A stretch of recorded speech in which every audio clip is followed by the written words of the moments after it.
Hello all, 4-player squad gaming here, and this is our Final Fantasy XIV Dungeon Guide series. This is an updated guide featured during patch 6.1. We welcome you back to the Copperbell Mines. This is a level 17 dungeon, originally introduced in patch 2.0, and is featured during the quest Into a Copper Hell. The quest giver is Momodi in Uldar, the Steppes of Nald. The new update has significantly improved gameplay throughout, so without further ado, let's dive into the guide. We start this duty as before, heading into the first room and killing a small group of adds here. They will drop a tiny key which we can use on the sealed blasting door ahead. Once through, have the party climb onto the lift and use the lift lever to be lowered further into the mines. Once down, pick up the two mobs and head further along the dirt path. You don't need to enter the side tunnel here, but if you want some more XP you can. Keep progressing until you reach the Coblin and a stone hauler will burst its way out of the wall, not winning any awards for hide and seek. Once clear, head over the bridges and pick up the adds. Depending on your party's ability, take these one group after the other, or take them all together to save some time. Head over the wooden walkway and into shaft B4. You will be met with some familiar add types. Once these have been dealt with, have the party members pick up both piles of fire sand, then place the 12 ounces of sand into the powder chamber, and then use the blasting device to blast through the wall. Proceed ahead towards boss fight number 1. Kottos is our first boss. Start this fight as normal with the tank gaining enmity and the party dealing damage. The tank will need to mitigate the damage from the tank buster Grand Slam. Healers should also be ready to heal this damage as well.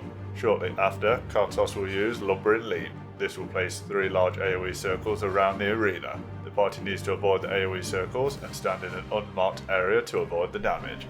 Use sprint and movement abilities to help get to the safe zone quickly. Kottos will also use Colossal Slam. This is a large frontal cone AoE, simply avoid this as necessary.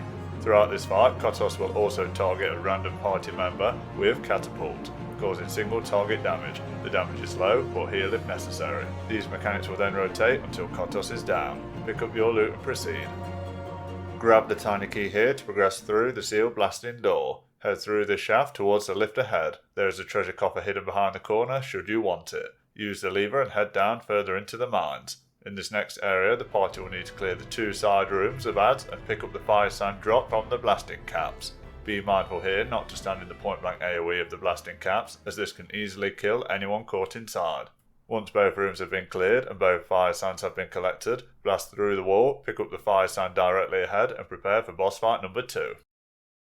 Boss fight number 2 is the Ichorous Ire. Start this fight as normal with the tank gaining enmity and the party dealing damage. Syrup will target random party members with a point-blank AoE. Simply walk out of the area to avoid the damage. The main mechanic from the boss is Divide. The Ichorous Ire will divide itself into many smaller blobs. Aim to keep your distance from these blobs as they will soon put out a point-blank AoE on their position.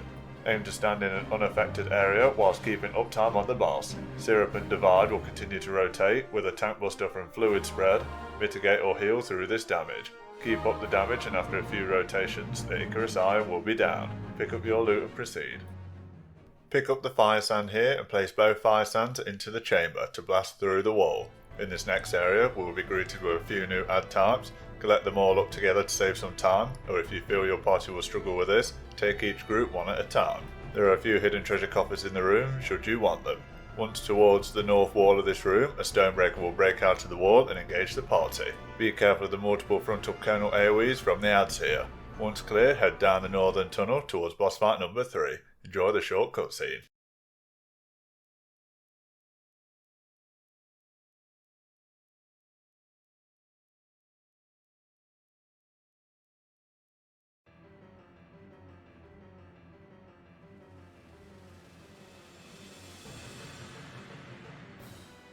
Start the fight as normal with the tank gaining enmity and the party dealing damage. Gyges will use Gigantic Swing. This is a large donut AoE with the safe spot being on the boss's position. Head center to avoid the damage.